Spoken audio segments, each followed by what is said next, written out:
Xavi Hernandez berjanji coba untuk bersaing dengan Real Madrid. Manajer Barcelona Xavi Hernandez berjanji akan coba untuk bersaing dengan Real Madrid. Dia memberikan sedikit informasi tentang strategi transfer mereka musim panas ini setelah menyatakan bahwa mereka tidak berniat mendatangkan Vitor Roque pada bulan Desember. Namun dia menyatakan bahwa perubahan akan segera terjadi sambil meminta pemahaman tentang situasi ekonomi. Tidak, tujuannya adalah untuk berubah. Jika tidak, Anda tidak dapat berkembang. Kita belum tahu, kita harus lihat situasi perekonomiannya seperti apa. Tapi ini bukan waktunya mengomentari hal ini, saya tidak bisa berkontribusi apapun, kata Xavi Hernandez. Sementara itu dia masih ragu-ragu mengenai rencana tersebut. Saya tidak bilang ke kamu jurnalis, saya bilang ke Deco, Presiden, dan Deco selalu bersikap positif, namun situasi ekonomi akan berdampak lagi pada kami. Kami akan menjelaskan semuanya setelah kami memiliki gambaran skuadnya. Pertama, kita harus merencanakan dan memperkuat diri kita sendiri. Bukan tujuan kami sekarang untuk memikirkan perencanaan, namun bermain besok dan memenuhi persyaratan minimum tertentu, finish di posisi kedua. Kami akan mencoba bersaing dengan Madrid. Saya pikir Kyol harus memahami bahwa situasinya sangat sulit. Yang terpenting pada tingkat ekonomi, kami mempunyai situasi ekonomi yang tidak ada hubungannya dengan 25 tahun yang lalu. Kami tidak bisa lagi keluar dan berkata, saya ingin yang ini, dan yang itu. Situasinya ekonomi yang sangat menguntungkan, katanya.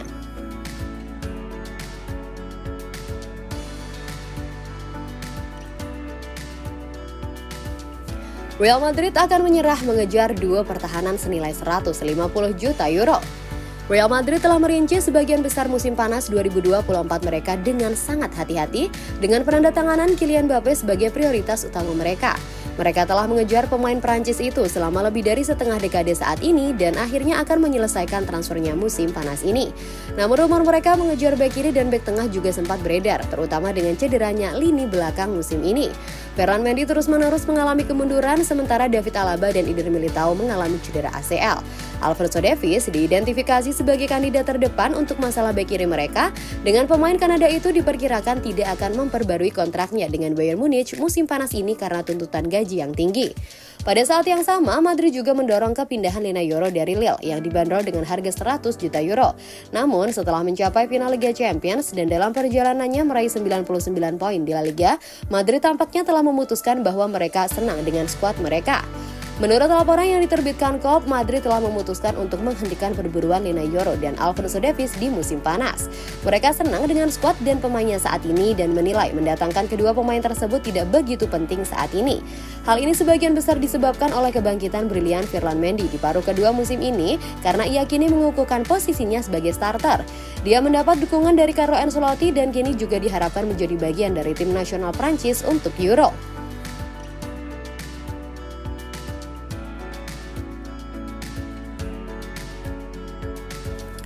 Ini salah urus, Toni Kroos mengakui Real Madrid mendapat keuntungan. Kemenangan 2-1 Real Madrid atas Bayern Munich Rabu lalu yang mengamankan tempat mereka di final Liga Champions dengan kemenangan agregat 4-3 merupakan peristiwa yang penuh euforia namun juga diwarnai dengan kontroversi. Tim tamu mengira mereka akan membawa hasil imbang ke perpanjangan waktu ketika Matty Deli mencetak gol pada menit ke-103 namun pertandingan telah dihentikan karena offside. Karena pertandingan sudah dinyatakan mati, VAR tidak bisa mengintervensi masalah tersebut yang membuat Bayern geram. Real Madrid tidak terkejut, meskipun gelandang Toni Kroos mengakui bahwa para ofisial salah mengambil keputusan itu, seperti yang dia katakan dalam podcast Enfama Lupan melalui MD. Itu salah urus, Anda harus membiarkan permainan berlanjut. Saya pikir kesalahannya sebagian besar ada pada hakim garis. Jika dia mengibarkan bendera sekarang, wasit berasumsi bahwa hakim garis melihatnya persis seperti itu dan percaya bahwa mungkin ada offside sejauh 3 meter.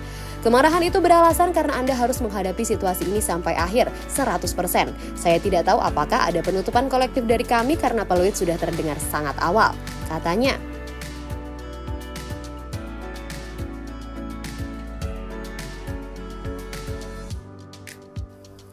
Jude Bellingham sudah cetak 19 gol di Liga, ternyata nggak begitu suka menyerang.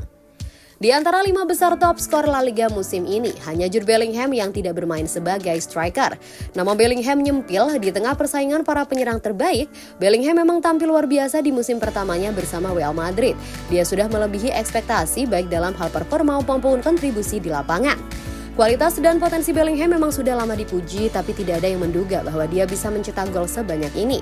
Meski bermain sebagai gelandang, Bellingham ternyata lebih produktif dari para penyerang yang lain. Nah, yang menarik, untuk pemain dengan kontribusi gol sebanyak itu, Bellingham ternyata tidak begitu suka bermain dalam peran ofensif. Carlo Ancelotti mengatakannya langsung dalam sesi wawancara yang terbaru.